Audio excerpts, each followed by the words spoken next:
We're going to talk about the Montreal Jazz Festival. And you need to know right now that Montreal is one of my favorite cities. Always has been. I could tell you all kinds of stories about Montreal, but we're not going there today. No, no, no, no, no. We can talk about Le Bat's Blue. No, we're not going to do any of that. We're going to let that go. We're going to talk about this jazz festival, okay? My first experience with Montreal goes back to 1970. I had a funk group at that time called Funk Incorporated, and we were international collegiate champions, collegiate music champions. And we ended up representing the United States at an international competition, which was held at the Man in His World, which was a pavilion that had been built for the Expo from 68, 69, and 70. We were one of the last groups to play there, as that particular venue closed in August of 1970. I played there in August of 1970, was broadcast on BBC all over Canada and Great Britain. And 3 days later, I was a middle school band director in Erie, Pennsylvania. How quick things can change. There was no jazz festival called the Montreal Jazz Festival at that time. There was definitely a jazz community because we had an accident in travel and were able to replace our saxophone equipment, Mark 6 tenor, with an Autolink mouthpiece and proper reeds and everything within a matter of an hour. There were just that many jazz sax players who used that particular setup in Montreal that we could get one delivered to us within an hour. So there was already a good jazz scene there. There were already some smaller jazz festivals, but nothing like the Montreal Jazz Festival, which was coming in 1978. And this came about because a young man who had been promoting concerts, all kinds of things, blues and rock and soul and R&B, had an idea for this jazz festival, although he wanted to spice it up with some other kinds of things, you know, the rock and the fusion and the R&B and whatnot. And he got financial support from CBC Stereo and from Radio Quebec, because Montreal is in Quebec, which is a French province within Canada. When I first went there in 1970, it was not yet French. The English still controlled it, and they controlled it with an iron fist, and the French-speaking people were very, very unhappy. 10 years or so later, after those Les Misérables signs, give me sovereignty, they were petitioning to remove themselves from Canada. A compromise was made, and the French language people pretty much took over Quebec. Which gets us to the Montreal Jazz Festival. That's the way we say it.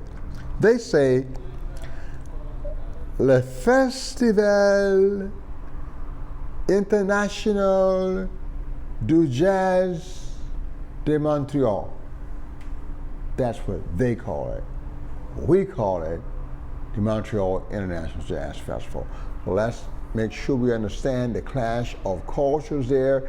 It helps when in Montreal that you speak at least a little French. You will find that you will be treated a whole lot better when you honor the French by speaking their language, because for so many years that opportunity was denied to them when the English were in control. Just a little bit of background about this place and this festival. Now, 1978, this festival starts. You got Gary Burton, you got Ray Charles, you got Chick Corea, and a few other people, and the festival drew 12,000 people and was considered a smashing success. Let's go forward. Well, what happened? In 2004, Guinness rated this the largest jazz festival in the world. It goes for about 10 days, and you can have easily 200,000 people per day. Matter of fact, they predict that in the course of the 10 days, you can have 1 million people participating. You don't just have the main stages, you have concerts in bars and restaurants, especially around Old Montreal. Great food, great steaks, great French onion soup. Okay, I'm digressing. Those are things I like. Okay. But you find jazz there. In the downtown area, they literally close off a large portion of downtown to all traffic, just so people can walk the streets and listen to music for 10 days. The entire city, from top down, embraces this festival. You can even find these jazz concerts in these terraced parks so that people are able to see no matter how far back they are in an outdoor setting.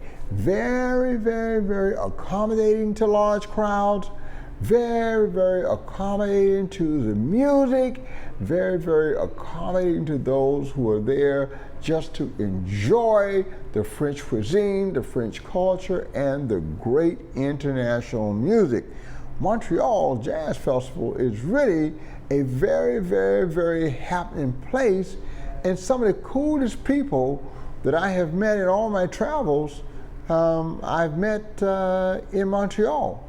I've had the opportunity to travel through and to Montreal several times over the years, and I'm yet to meet an angry person. I'm yet to hear any discord from anyone.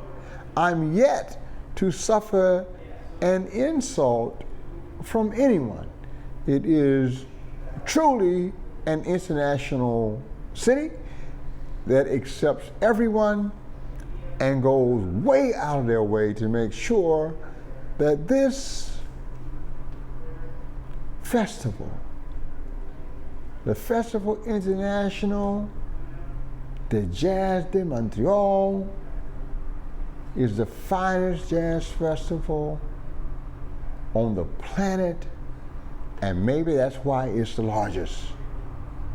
So, once things lighten up a little bit, it's worth going through the legal hoops that we have to now in order to travel to Canada. When I last traveled, you just simply drove across, no big deal. No passport, no nothing. Things have changed. So you gotta do a little bit of planning. But the point I'm trying to make here is that it is worth it. It's worth it. You need to go check this thing out. It will be absolutely unbelievable. Okay? That I can guarantee you. Ladies and gentlemen, Montreal International Jazz Festival, or the Festival International de Jazz de Montreal. Thank you.